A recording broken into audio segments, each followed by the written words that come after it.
परिसमाप्त शास्त्रार्थ। शास्त्र का जो चिंतन है, विचार है, वह समाप्त हो गया। पद पदार्थ विचार। अथ इदानीं कथा संबंध प्रश्नार्थम संजय उवाच। और अब इसलिए पुनः वापस कथा संबंध को दर्शाने के लिए संजय कथन करता है। ये शास्त्र आरंभ हुआ था अशोचान शौचस्तम प्रज्ञावाद शवाशसे से और समाप्त हो गया करिष्ये वचनम तव।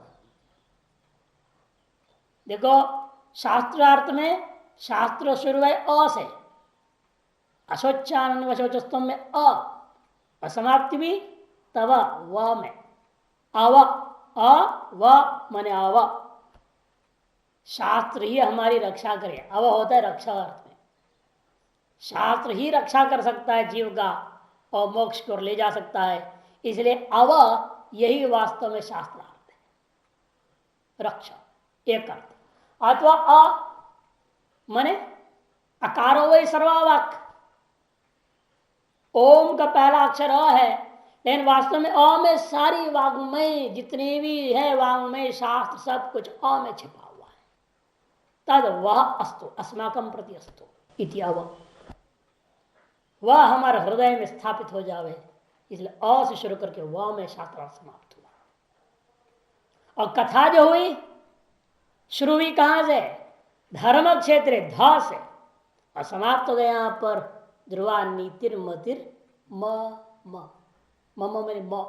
धर्म कथा में धर्म है पूरा का पूरा, शास्त्रार्थ में अव है पूरा का पूरा।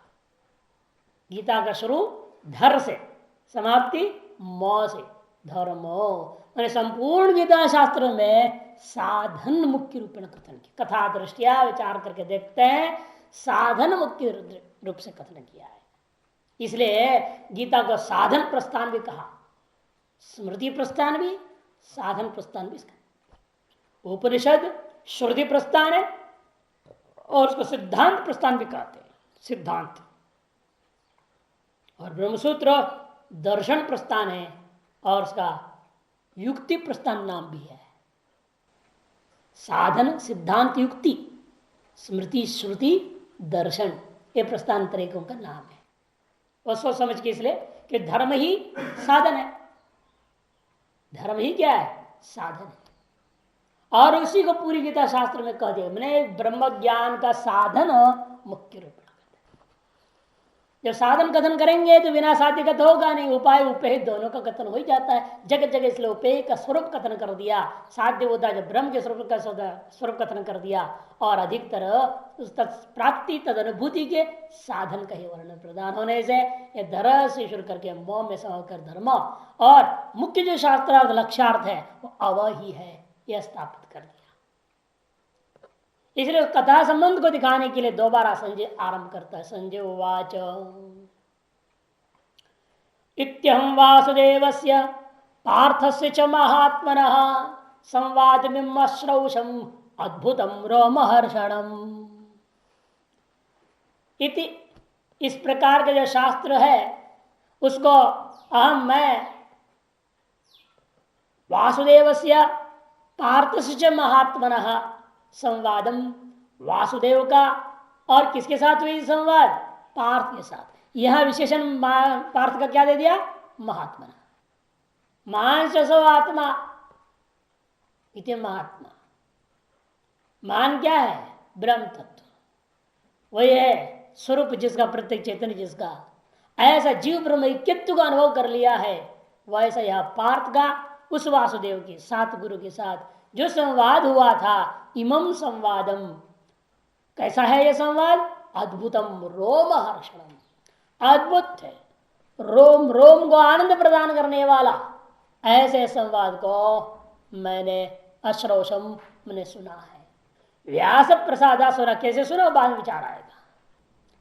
इत्यहम वासुदेव से पार्थस्य महात्मन, वासुदेव के और महात्मा पार्थ का इमं संवादम यथोक्तम अश्रौषम, यथोक्त जो है यह संवाद को मैंने सुना। श्रुतवान अस्मि, कैसे तब संवाद विशेषणों से समझाते हुए कह रहा है कि वह अद्भुतम अत्यंत विस्मयकरम अत्यंत आश्चर्य कर देने वाला कि आश्चर्य वक्ता कुशलानुशिष्ट कठोर परिषद कहता है वक्ता भी आश्चर्य होगा, श्रोता भी निश्चित आश्चर्य अनुभूति करेगा।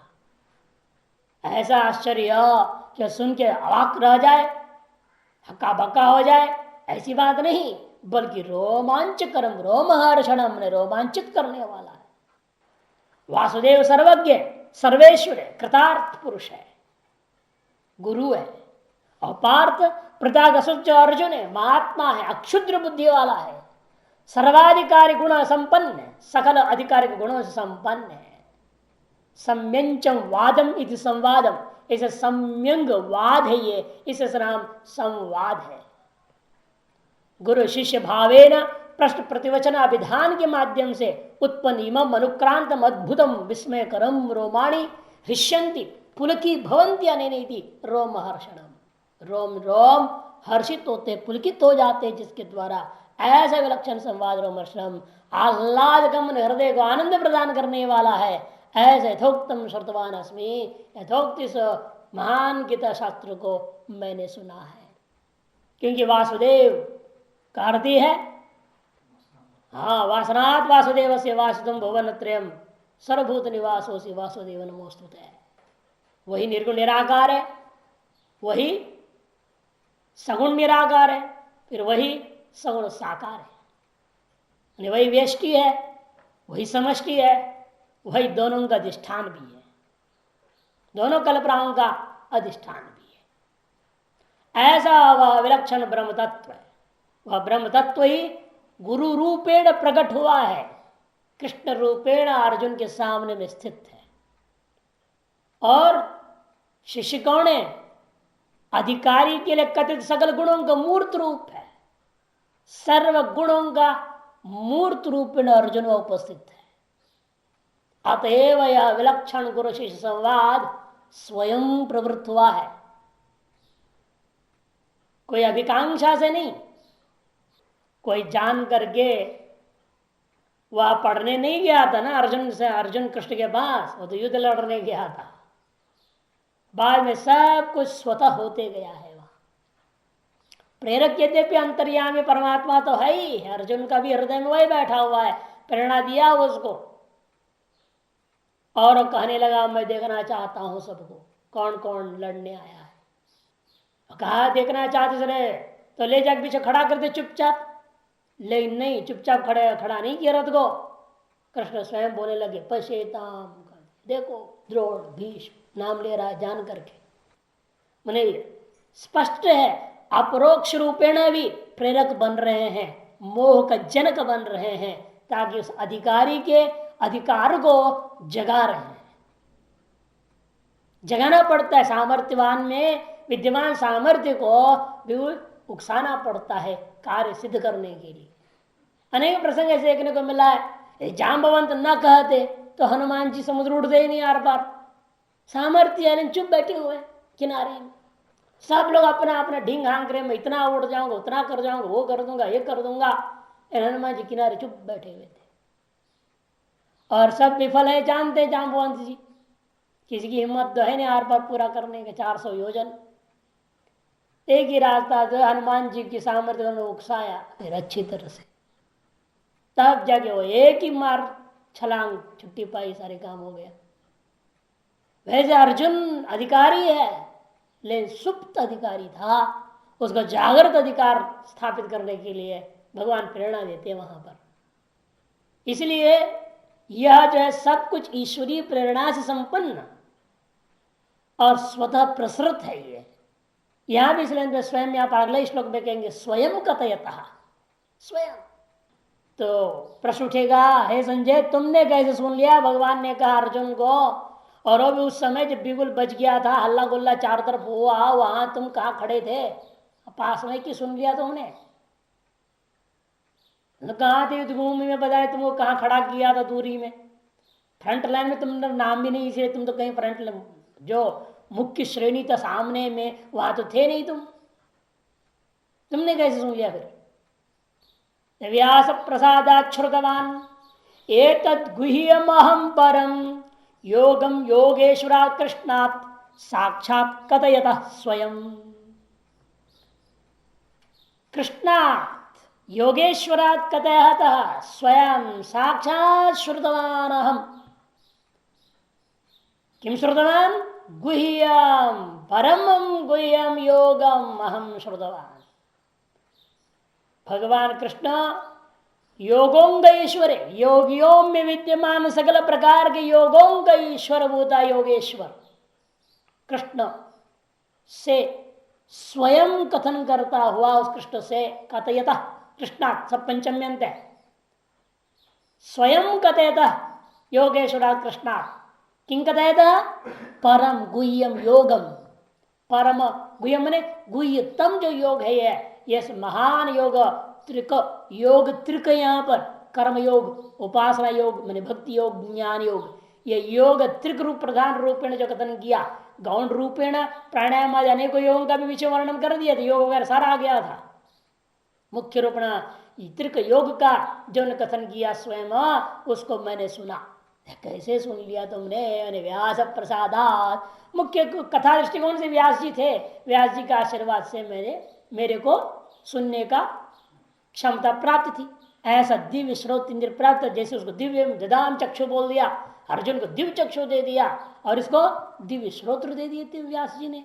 ये कहीं भी खड़ा है वो सुन सकता था, केवल श्रोत्र दिव्य चक्षु भी दिए थे, इसलिए इन्होंने पूरा उसको देखा भी। आगे कहेगा ना वो महान रूप जो 11वें अध्याय विराट रूप, उसका वर्णन करेगा अगले श्लोक में।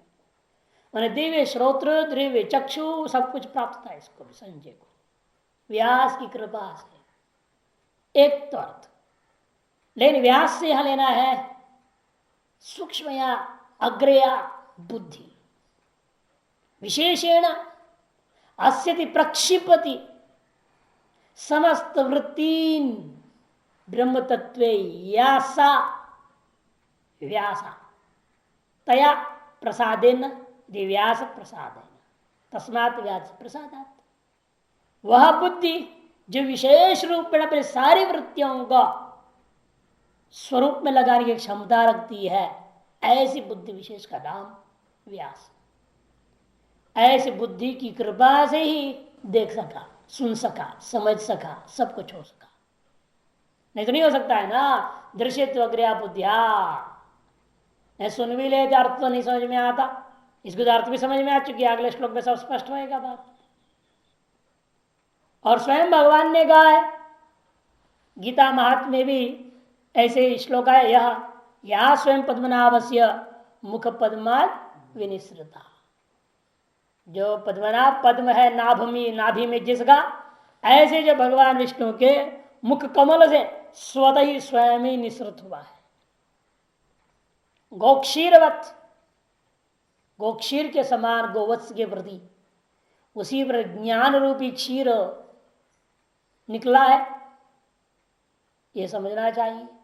महाभारत में भी स्पष्टीकरण है, इसे यहां कृष्ण शब्द से है, कोई छोटा बच्चा है या आदमी है ऐसा नहीं ले सकते, क्योंकि पंचरात्र से कृष्ण से वक्ता नारायण स्वयं। जब कभी भी पंचरात्र दर्शन से महान ज्ञान दर्शन का संपूर्ण कथन हुआ है तो वक्ता नारायण ही होता है, दूसरा नहीं हो सकता। नारायण स्वयं ही वक्ता होता है, इसलिए हम लोग गुरु परंपरा शुरू ही करते हैं नारायण पद भव वशिष्ठम शक्ति तत्पुत्र पराशरण इत्यादि से। नारायण ही वक्ता हो सकता, दूसरा नहीं। और यहां पर इन्होंने कहा है ना, नष्ट योगो नष्ट परंतप, योग तो नष्ट हो चुका था, उसको दोबारा मैं तुम्हारे लिए अब प्रस्तुत कर दे रहा हूं। और इस प्रकार से बारंबार जन्म लेते रहते हैं, अवतार लेते रहते हैं वह ईश्वर विशिष्ट रूप। शास्त्रों को सब बारंबार उद्धृत, क्योंकि लोगों के अंदर समस्या यही है, युगों का काल प्रभाव ऐसा है, बुद्धि क्षीणता, विचार क्षीणता, आचार क्षीणता, सब क्षीण होते ही जाता है। भले ही अंग्रेज लोग कहते हैं हम लोगों की अब बुद्धि बढ़ रही है, ज्ञान बढ़ रहा है, प्रकाश बढ़ रहा है, और शास्त्र कहता है नहीं नहीं है तो घटते ही जाता है। पूर्ण रूप में अभिव्यक्त है सत्युग के आदिकाल में, घटते घटते घटते घटते जाता है, बढ़ता है ही नहीं। अब वो कह रहा है विज्ञान चकाचौंध को देखकर कर बढ़ रहा है, अरे ये क्या बढ़ रहे, तो कुछ भी नहीं विज्ञान आज का तुम्हारा। जो विज्ञान पुराण में वर्णन है भारतीय इतिहास में कहाँ है? शब्द वेदी बाण कैसे कैसे अर्जुन यहां से स्वर्ग चला गया, कहां का गया, तो यहां कोई आदमी जा पा रहा है कहीं? बिना साधन के मंत्र शक्ति से एक बाण 1000 बाण हो जाते थे, बनाओ आप तुम, कहां बना पा रहे? कितनी विलक्षणता सामर्थ्य थी वहां पर। मनुष्य की शक्ति देखो अभी साफ दिखाई दे रहा है कितना क्षीण होते जा रहा है। इसी में टिप्पू सुल्तान का समय और आज के समय में कितना अंतर है। कितना 100 साल हुआ टिप्पू सुल्तान को हुए, और 2 हाथ से 2 तलवार, और एक एक तलवार 70 किलो वजन का, दोनों हाथ से चलाया। आज उसके एक तलवार को दोनों हाथ से उठाने की हिम्मत नहीं आदमी को, चलाना तो दूर की बात है। और ऐसी दिव्य चीजें हैं वो, इसीलिए ऐसी साधारण भी चीज नहीं है वो, केवल देखने में लोहे का और चकना चकना बना दिया है, ऐसे कुछ नहीं है। सामर्थ्य विचित्र है उसके अंदर। एक बार एक सिनेमा में उसको लेना चाहते थे, उसको ले जाकर के सिनेमा में दिखाने की इस्तेमाल करना चाहते थे, ले भी गए मैसूर से जहाँ स्टूडियो में होना था शूटिंग। लेकिन जहां उसने उसको, सरकार के अधीन है ना, सरकार से अनुमति लिया गया, पैसा जमा जुमा करके ले जा गया, वापस इतने दिन में पहुंचा देंगे। लेकिन जहां उस व्यक्ति ने जाके छुआ नहीं, वह आग लग गई, नाश हो गया पूरा का पूरा। मेरे कान पकड़ लिया संजय खान। बहुत घटना सब अखबारों में टीवी में सब दिखाया था, भयंकर घटना हुई। या कान पकड़ लिया, वापस पहुंचा दिया, एरो प्लास्टिक केक बनाकर उसको डुप्लीकेट चलाया। है दिव्य सामर्थ्य है ना, आज के आदमी इसको स्पर्श भी नहीं कर सकता है, ये हालत है। मैंने ये सब कुछ मंत्र साधना वाला था तभी उठाया चला पाया, वो साधना नहीं है तो आप ऐसे कैसे उठा लोगे उसको? आज विक्रमादित्य के सिंहासन की कहानी आती है, उड़ गया आसमान, पत्ता नहीं कहां चला गया, गायब। इतिहास है, ऐतिहासिक घटना है ये। इसलिए आज भी हम लोग विक्रम संवत बोलते हैं ना। हम लोग की संवत क्या है? वर्ष विक्रमादित्य से शुरू गिनती करते, उससे पहले हम लोग गिने नहीं है। तो विक्रम संवत की गणना, कली संवत की गणना, ये सब हम लोग कर रहे हैं क्योंकि वो महान लोग थे, उनकी चीजें ऐसी थी। हिम्मत नहीं किसी को उस पर चढ़ जाए, बैठ जाए सिंहासन पे, कोशिश किया तो उड़ गया वो। और गांव के बालक बैठते थे उस पे, जो शुद्ध हृदय वाले बैठ सकते थे। कि समय सब कुछ उलट पलट हो गया और दब गया अंदर, जमीन में गड़ा हुआ था, और उस पर एक टिकरी जैसे बन गया, बच्चा बैठता था, वो बिल्कुल न्याय करता था, ऐसे जबरदस्त बोलता था। और जब भी कोई घटना हो जाए तो उसको वहां पे किसी बालक को बिठा दो उस टिकरी पे और उसे न्याय लो। तो क्षेत्रीय राजा को पता चलेगा कि खोदो क्या है इसमें, क्या चमत्कार है यहाँ। दूसरी जगह बैठ जाए बच्चा, वहां तो नहीं बोल पाता ऐसे,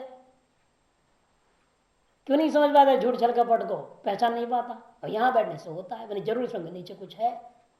खुद बाय तो सिंहासन निकला, ले गए, बढ़िया अभिषेक विषेक पूजा पाठ किया, लेकिन बैठ नहीं पाया उस पर, ऐसे इतिहास बताता है।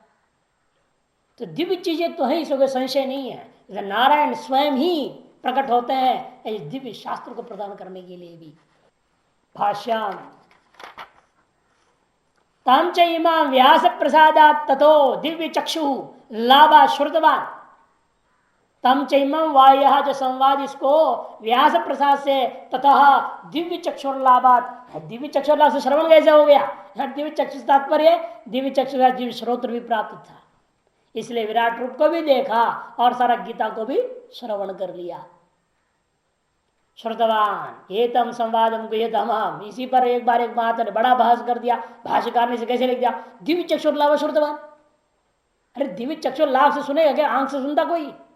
तो दिव्य चक्षु का लाभ से सुना कैसे उसने? अरे समझना चाहिए, दिव्य चक्षु के साथ साथ सकल इंद्रिया उसका दिव्य हो गई, श्रोत इंद्रिय भी दिव्य हो गया। अलग अलग एक इंद्रिय दिव्य करना पड़ेगा क्या व्यास जी को? ऐसे कृपा हो गई। श्रुतवान एदम संवादम गुह्यतम, यह जो संवाद है ये गुह्यतम क्यों है? गुह्यम तो गुह्यतम कैसे कहते भाष्यकार के परम विशेषण, परम विशेषण की वजह से गुह्यम कर तो गुह्यतमम कर दिया गया। योगम योगार्थ तद योगम, योग के लिए है ना ये, इसलिए इसका नाम योग है। क्या योग है? जीव ब्रह्म ऐक्यत्व रूपी वियोग को मिटा करके योग जोड़ रहा है ना। जो वियोग है, जो बिछुड़न महसूस हो रहा है, मैं उससे अलग हो रखा हूं, मैं जीव हूं, परमात्मा अलग है, यह बिछुड़न को दूर करने का प्रयास का साधन है। अतएव जोड़ने वाला होने जिसका नाम योग है। युजिर योगी धातु लेना, युजिर समाधो धातु को नहीं लेना यहां पे। योगार्थत्वात् योगम, योगो ज्ञान कर्म च तदर्थत्वात् अयं संवादोपयोग उक्तः। अतः चित्तवृत्ति निरोध से योग से अंगत्वात् अयं संवाद योग इत्याह। चित्तवृत्ति निरोध रूपी समाधियात्मक योग का अंगभूत है ये श्रवण निध्यासन, इसलिए भी इसको हम योग शब्द से कह सकते हैं। ऐसे बयान विकार ले रहे हैं। संवादम इमम राजन कद इमम योगम एव वा, इमम योगम एव वा, अथवा इस योग को ही योगम एव वा, योगेश्वरात् कृष्णा साक्षात कथयतः।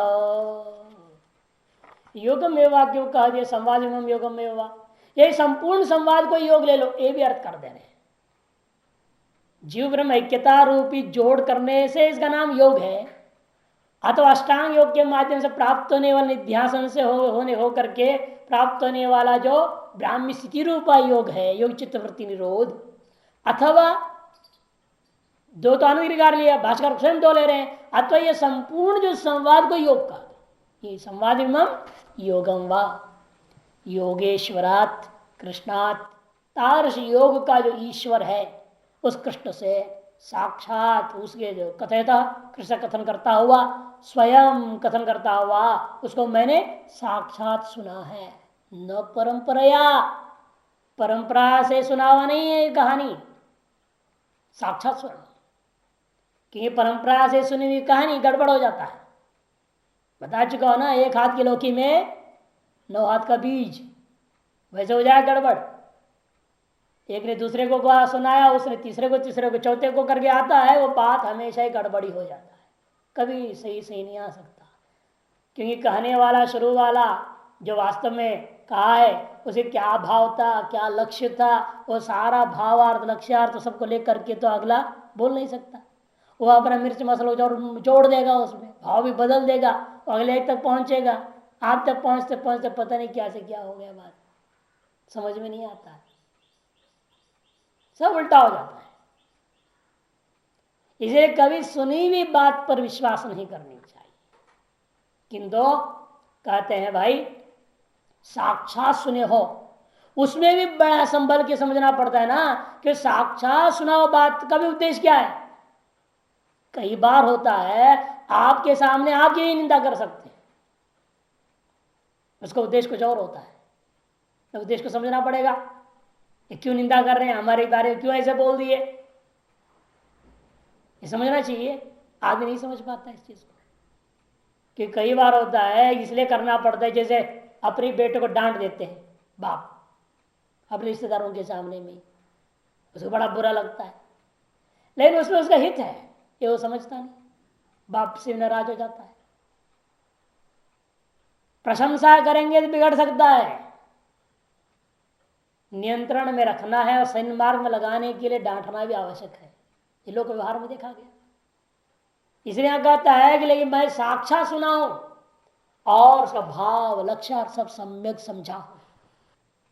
हे राजन इत्यादि न परंपरा श्रुतम मया, परंपरा से मैंने नहीं सुना, स्वयं स्वयं परमेश्वरेण अतिरस्कृत ज्ञानेश्वर रूपेण कथयतः व्याचक्षाणाद मया श्रुतम। और कहते हैं कि भाई ठीक है सुना तुमने, इसे तेरे को क्या लाभ हुआ। राजन संस्मृत्य संस्मृत्य संवादमिम अद्भुतम केशवार्जुनयो पुण्यम हृष्यामी च मुहुर्मुहु। हे राजन, ये संबोधन बहुत रस पूर्ण, यहां जान के संबोधन दिया, वह संवाद क्या आपको अभी जगा नहीं पाया? जिस संवाद को मैंने पूरा आपके समक्ष सुना दिया, फिर भी आपका विवेक जग नहीं रहा है। बड़ा आश्चर्य की बात है। हे राजन, संस्मृत्य संस्मृति मम अद्भुतम संवादम केशवार्जुन, केशव अर्जुन के बीच संपन्न यह महान अद्भुत संवाद को संस्मरण करके मुहुर मुहुर बारंबार हृष्यामि, मैं हर्षित हो रहा। हे राजन, हे धृतराष्ट्र, संस्मृत प्रतिक्षण प्रतिक्षण संस्मरण करके किसको संस्मरण कर रहे हो? संवाद में मम अद्भुतम, यह अत्यंत अद्भुत संवाद है, आश्चर्यजनक संवाद है। किनका बीच हुआ संवाद है? केशव और अर्जुन के बीच हुआ संवाद है। केशव कश्च ईशश्च वश्चित केशव, जिसमें ब्रह्मा विष्णु में तीनों ही कल्पित, ऐसे शुद्ध ब्रह्म का सा मूर्त स्वरूप, और अर्जुन अत्यंत विशुद्ध अंतःकरण वाला, अत्यंत सरल हृदय वाला, ऐसा गुरु और शिष्य भाव में स्थित मूर्त पदार्थ का बीच हुआ जो संवाद है, वह संवाद को मैंने सुना है। पुण्यम, पुण्यात्मक है ये संवाद। क्योंकि पहले बोल चुके, जिसको सुनेगा, सुनाएगा, समझेगा, समझाएगा, सब फल अच्छा फल देने वाला है, मोक्ष तक पहुंचाने वाला है, उत्कृष्ट लोकों को भी देने वाला है। इसलिए पुण्यात्मक संवाद है। श्रवणादि भी पाप हरम, क्योंकि सुनने मात्र से भी पापों को हरण करने वाले, पहले बोल चुके हैं। श्रुत्वा हृष्यामि च मुहुर्मुहुः प्रतिक्षणम्, असेव, इसको सुनने के पश्चात प्रतिक्षण बारंबार मैं आनंदित हो रहा हूं, पुलकित हो रहा हूं, प्रसन्न होते जा रहा हूं। पुण्य करे पाप हर है ये, ऐसा दिव्य चीज को मैं सुन करके आनंदित हो रहा हूं। तच्च संस्मृत्य संस्मृत्य रूपम अत्यद्भुतम हरे विस्मयो में महान राजन हृष्यामि च पुनः पुनः। तच्च संस्मृत्य संस्मृत्य, उसे बारंबार स्मरण करके। कौन से चीज को बारंबार स्मरण कर रहे हो? केवल संवाद कोई नहीं, हरे है अत्यद्भुतम रूपम, याद दिला रहा है जानबूझ के, राजन का संबंध के साथ जोड़ेगा। मैंने आपको बता चुका हूं, उनके जो विराट रूप में भीष्म आदि सब स्वाहा हो रहे थे। याद दिला रहा है वो अद्भुत हरि का जो रूप है, याद करो आप भी। हे धृतराष्ट्र, अभी जग जाओ, अभी चाहोगे तो मेरे बच्चों को बचा सकते हो। अभी 100 बच्चे नहीं बचे मरे ना, भीष्म ही गया है अभी केवल। इसके बाद सबका जाने की लाइन लगनी है। अब तो छोटे मोटे सैनिक कुछ मर गए सो मर गए। अब चाहते हो तो तुम याद रखो, उस रूप में हमने क्या बता दिया, दसम बर्ताव दिखाई दे चुके हैं। बचाना चाहो तो अब भी चलो तुरंत युधिष्ठिर के पास और कृष्ण के पास समझौता कर लो तो सब बच सकते हैं। लेकिन वो मूढ़ कहाँ इसका मानेगा, इस बात को मानता ही नहीं।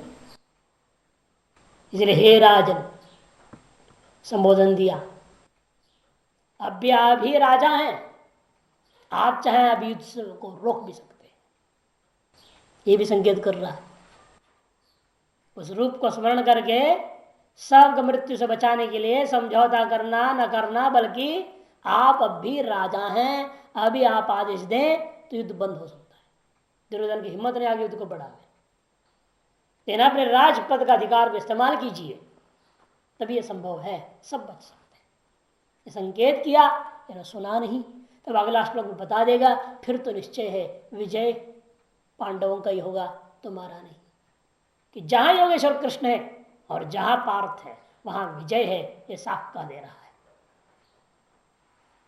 पुनः बारंबार संकेत करता है, फिर भी धृतराष्ट्र समझता ही नहीं है। अतएव सबका अंत हो जाता है। वक्त्राणि ते त्वरमाना विशंति, कहा था ना पहले, आपके मुख में सब हड़बड़ाते, जल्दबाजी में हड़बड़ करके घुसे जा रहे हैं, मरे जा रहे हैं।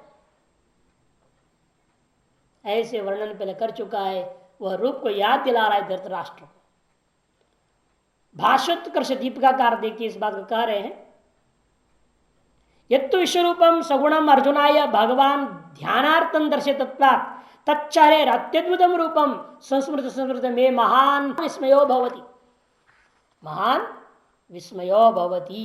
हृष्यामि च पुनः पुनः हरे यद्वा जयमेदिवा नो जीवरीति अर्जुन संशय से विश्वरूप प्रश्नेन हरणे प्रवृत्तस्य सर्वोपसंहरणं प्रदर्शयतः विश्वरूपं श्रुत्वापि तंतु द्रोहं परित्यज्य संध्यर्थम उद्यता सन न सज्जसेति आश्चर्यमिति ध्वनयन्नाह हे राजन्निति। महान आश्चर्य हो रहा है मेरे को कि वह याद दिला रहा हूं बार बार आपको सबके मौत का, भीष्म के मौत का भी, फिर भी आप उठ नहीं रहे हैं संधि करने, युद्ध को रोकने। यह महान आश्चर्य की बात है। यह संकेत यहां हे राजन संबोधन से दिया गया है। भाष्यकार ने इतना सामान्य रूप में कथन करके छोड़ दिया श्लोक को। अब अर्थ कर रहे देखिए, तच्च संस्कृति संस्कृति रूपम अत्यद्भुतम हरे विश्व रूपम। हरे का वह अत्यद्भुत रूप क्या है? जो विश्व रूप है, विराट रूप था, उसको देखिए विस्मयो में महान राजन, हे राजन मेरे को महान आश्चर्य हो रहा है। केवल उस रूप को देखकर नहीं, तुम्हारी मूढ़ता को देख करके महान आश्चर्य हो रही है। दोनों तरफ घटा लेना पड़ता है इसको। इसलिए हे राजन दो बार, दोनों श्लोकों में अलग अलग संबोधन है। हे राजन दो बार दिया है। महान विस्मयो, महान आश्चर्य हो रहा है मेरे को तुम्हारी मूढ़ता को देख करके। हृष्यामि च पुनः पुनः, और मैं तो स्वरूप को स्मरण करके आनंदित हो रहा हूं बारंबार बारंबार। किम बहुना, और अधिक मैं आपको क्या कहूं। विजय अब पक्का है उन लोगों का, क्योंकि आप उठ नहीं रहे हैं, न युद्ध को रोक रहे हैं, न समझौता के लिए तैयार हैं। तो अब क्या करें? सच्चाई बता दे रहा हूं क्या होने वाला है। यत्र योगेश्वर कृष्णो यत्र पार्थो धनुर्धरः तत्र श्री विजयो भूतिर ध्रुवान्नीतिर्मतिर्मम। यत्र योगानाम ईश्वर, सकल योगों का ईश्वर जहां होगा वह कृष्ण वहां पर, और जहां उसके साथ पार्थो धनुर्धरः, प्रथा का पुत्र पार्थ धनुर्धरण, धनुष को धारण किया हुआ है, ऐसा पार्थ जहां पर है वहां अवश्य ही श्री मने ऐश्वर्य, विजय, भूति मन विशिष्ट ऐश्वर्य, ध्रुवा ध्रुवा को सब जगह अन्वय करना है। ध्रुवा श्री, ध्रुवा विजय, ध्रुवा भूति, ध्रुवा नीतिर इति मम मति ही, मेरा मति, मेरा सिद्धांत, मेरा निश्चय है। इसका व्यर्थ है जहां योगेश्वर कृष्ण है, योगानाम ईश्वर, सकल योगों का ईशन किसने किया है? ब्रह्म।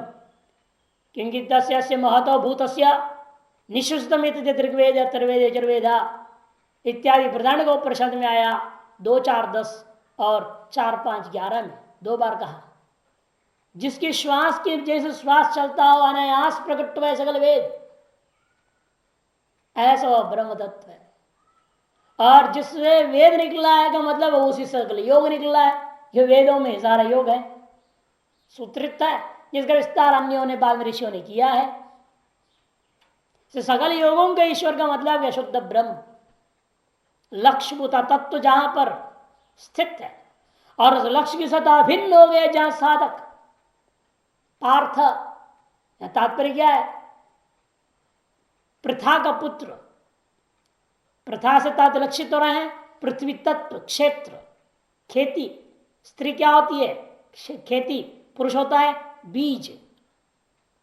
इस क्षेत्र में स्थित है जो प्रथा, यहां अपत्यम बाहर लेंगे हम, यहां प्रथायाम भव, आध्यात्मिक अर्थ में प्रथा हो गया क्षेत्र। इस शरीर में रहता है कौन? जीवात्मा। और जीवात्मा किसको धारण किया? प्रणवो धनु शरोहि आत्मा, मंडकोपनिषद। प्रणवी धनुष है और जीव ही आत्मा है। ने प्रणव रूपी धनुष पर चढ़ा हुआ जीव रूपी आत्मा जब लक्ष्यभूता ब्रह्म के साथ अभेद को प्राप्त कर गया, साक्षात मोक्ष हो गया। जहां ऐसा मुक्त पुरुष, जीवन मुक्त पुरुष बैठा है, उसकी सेवा करने वाले को भी अवश्य ही तत्र ध्रुवा श्री ब्रह्म विद्या में श्री की प्राप्ति होगी। ध्रुवा विजय, ध्रुव विजय, संसार रूपी घोर जो मृत्यु पर उसका विजय प्राप्त होगा, मृत्युंजय हो जाएगा। ध्रुवा भूति ही, नित्य जन्म होगा उसका। भवदीदि भूति, स्वरूप में जन्म, स्वरूपद स्थिति। अनित्य जन्मों के चक्कर में जो पढ़ा हुआ था अभी तक, वहां से हट कर गए ब्रह्म ज्ञान में उसका जन्म नित्य हो जाता है। नित्य भूति ही, अतएव ध्रुवा नीति ही नित्य नीति है, नित्य सिद्धांत ही है, ऐसा मेरा मत है। भाष्य मधुसूदनी नीलकंठीकार ने दिया है, वेदांत कथक नाम के ग्रंथ है। जगत की मिथ्यात्व मंत्रेण न संभवती, ये जो हम लोग अर्थ ले रहे हैं आध्यात्मिक अर्थ, यह जगत मिथ्यात्व के बिना संभव नहीं है। ये जो घटा रहे त्रियोगेश्वर कृष्ण पार्थ ध्रुवधर जीव ब्रह्म ऐक्यत्व, ये जगत मिथ्यात्व के बिना हो नहीं सकता है। इसको बहुत विस्तार बिना इन्हीं श्लोकों को साथ जैसे बताता हुआ वेदांत कथक नाम ग्रंथ में जो लिखी हुई वहां के 11 श्लोक प्रस्तुत किए हैं नीलकंठीकार ने, देख लेना, ज्यादा कठिन नहीं है। भाष्य यत्र यस्मिन् पक्षे, जिस पक्ष में योगेश्वर सर्वयोगानाम ईश्वर, योगी नाम ईश्वर नहीं करना समास, पहले भी एक बार चर्चा कर चुका हूं। योगीश्वर बनेगा तब वहां, योगी नाम ईश्वर करेंगे तो योगीश्वर बनेगा। योगिन शब्द है, योगिन का योगी नाम बनेगा ना, योगी योगिनो योगिना, योगिंदन ईश्वर न लोप होगा, इकार इकार कसम योगीश्वर बनेगा। योगी नाम इंद्र, योगींद्र बनेगा। इसे योगेश्वर योगेंद्र इत्यादि में क्या होगा, योगा नाम ईश्वर योगा नाम इंद्र, यदि योगेश्वर योगेंद्र ऐसा सब बनेगा। तीसरे योगा नाम सर्वयोगा नाम ईश्वर तत्प्रभावत्वात्, क्योंकि उसी के प्रभाव से सब है, अतएव उसको ही योगा नाम ईश्वर कह दिया है। सर्वयोग बीजश्च, सकल योगों का वह बीज है। इसलिए मैंने प्रधान सुनाया था, यस्य महतो भूतस्य निःशुद्धमित ऋग्वेद यजुर्वेद सामवेद अथर्व वेद इतिहास पुराण मित्य सारा ज्ञान है वहां पर। कृष्णो, कौन है वो? कृष्ण कह दिया, कृष्ण। यत्र पार्थो मन, और यस्मिन् पक्षे धनुर्धरा गांडीव धनवा, गांडीव रूपी धनुष को धारण किया है जिसने, ऐसा व्यक्ति जिसके पक्ष में होगा, तत्र वहां श्री, तस्मिन् पांडवा नाम पक्षे श्री, उस पांडवों के पक्ष में निश्चित रूपेण श्री होगा, में दिव्य सभादि शोभा उसी से युक्त होने वाला है। ध्रुवा, इसको सर्वत्र संबंध करना, लेकिन जहां संबंध करोगे स्त्रीलिंग पुल्लिंग को बदल करके जैसा विशेषण होता है वैसे जोड़ना पड़ेगा। विजय पुल्लिंग है ना, वहां ध्रुव बोलेंगे, श्री स्त्रीलिंग है वहां ध्रुवा बोलेंगे। तत्रैव भूति, वहीं पर भूति होगी। भूति मन ऐश्वर्यम, श्री एक दिव्य सभादि शोभा है, विजय जो प्रसिद्ध वही होगा, और भूति से ऐश्वर्य जो सर्वनियंत्रित ऐश्वर्य है। श्री विशेष, जो श्री का ही विशेष स्वरूप है, उसी की विशेष विस्तारो भूति, उसी एक तरह से विस्तार भूति समझो। ये सारी चीजें ध्रुवा होगी, मैंने अव्यभिचारिणी होगी, और नीतिर मन नय इत्यमतिर मम, और नीतिर्नयश्च, ये तो सर्वम यही नय है, यही नीति का भी शास्त्र भी यही कहती है, ऐसा मेरा मत है। इत्यम मतिर मम, इस प्रकार का मेरा मति है, निश्चय है। आंधी अंतिम पंक्ति बड़ा, इसलिए पूरा जो भी अब तक हुई बात सब संग्रह कर करे। उपाय उपेय भावेन निष्ठा द्वय से प्रतिष्ठापित, उपाय और उपेय भाव से निष्ठा द्वय की यहाँ प्रतिष्ठापन किया गया है। कौन सी दो निष्ठा? एक कर्म निष्ठा, दूसरी ज्ञान निष्ठा। उसमें भी कर्म निष्ठा परंपरा ज्ञान निष्ठा हेतु, तो परम कर्म निष्ठा परंपरा से ज्ञान निष्ठा के प्रति कारण होता है, और ज्ञान निष्ठा तो साक्षात एवं मोक्ष है, तो ज्ञान निष्ठा तो साक्षात मोक्ष का साधन होता है। शास्त्रार्थम उपसमर्थुम इति उत्तम, इस शास्त्रार्थ को पुनः उपसंहार करने के दृष्टिकोण से भगवान भाष्यकार ने अंत में इति शब्द का प्रयोग किया है। इस प्रकार से श्रीमद परम परिव्राजकाचार्य पूज्यपाद श्रीमदाचार्य श्री शंकर भगवत कृतौ श्रीमद भगवद गीता भाष्ये मोक्ष संन्यास योगो नाम अष्टादशोऽध्याय। ओम पूर्णमदः पूर्णमिदं पूर्णात् पूर्णमुदच्यते पूर्णस्य पूर्णमादाय पूर्णमेवावशिष्यते। ओम शांति शांति शांति। शंकरं शंकराचार्यं केशवं बादरायणं सूत्रभाष्यकृतो वन्दे भगवन्तौ पुनः पुनः। ईश्वरो गुरुरात्मेति मूर्तिभेद विभागिने व्योमवद्व्याप्तदेहाय दक्षिणामूर्तये नमः। ओम शांति शांति शांति।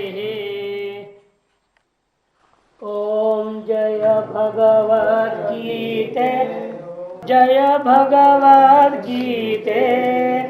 हरि कमल विहारिणि हरि कमल विहारिणि सुंदर सुपुनीते। ओम जय भगवद्गीते।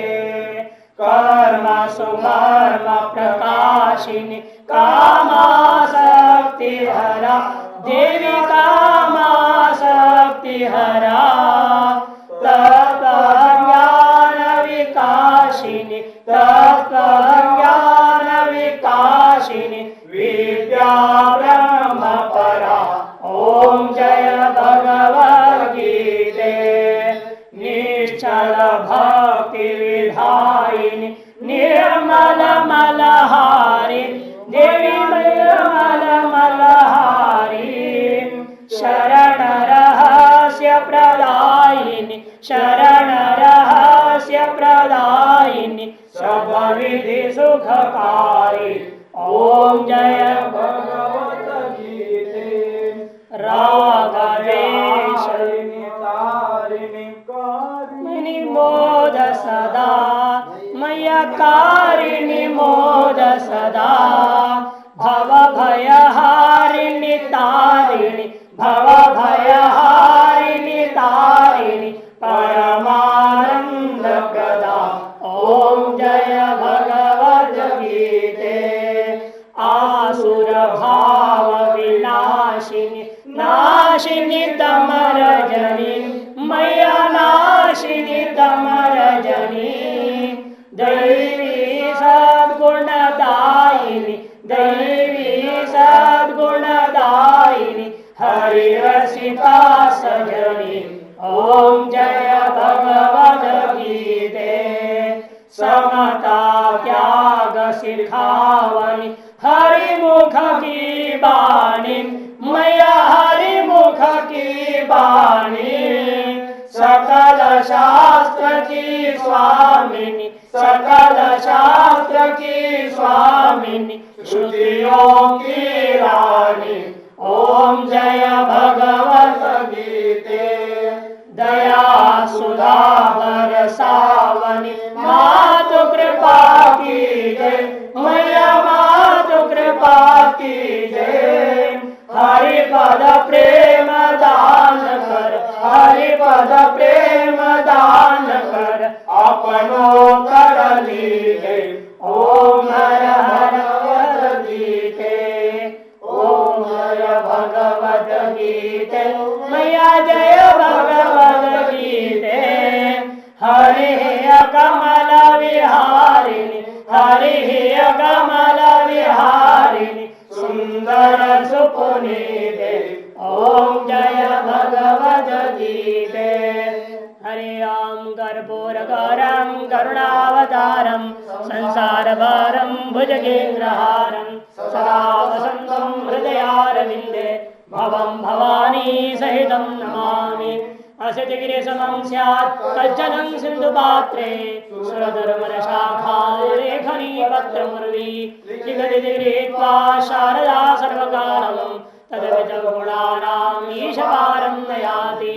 त्वमेव माता च पिता त्वमेव बन्धुश्च सखा त्वमेव त्वमेव वेद्या द्रविणं त्वमेव त्वमेव सर्वं मम देव देव करचरणकृतं वा कायजं कर्मजं वा श्रवणनिर्जं वा मानसं वा पराधं विहितं वा स्वमेत क्षमस्व जय जय करुणाब्धे श्रीमहादेव शंभो हरे ओं यज्ञेन यजमयजन्त देवास्तानि धर्माणि कृतमान्यासन्न ते हरागं महिमानः सचन्त जत्र पूर्वे साध्याः सन्ति देवाः ॐ राजाधिराजाय प्रसंयसाधिने नमो वयं वै श्रवणाय कुर्महे समे कामान् कामकामाय मह्यं कामेश्वरो वै श्रवणो दधातु कुबेराय वै श्रवणाय महाराजाय नमः ॐ विश्वतश्चक्षुरुदविशदमुखो विशतो बाहुरुदविशदस्तात् सम्बाहुभ्यां दमति सम्मतत्रैर्द्या वा भूमि नानासुगन्धपुष्पाणि यथा कालोद्भवानि च भक्त्या दत्तानि पूजार्थं गृहाण परमेश्वर। ॐ नमः पार्वतीपदे हर हर महादेव।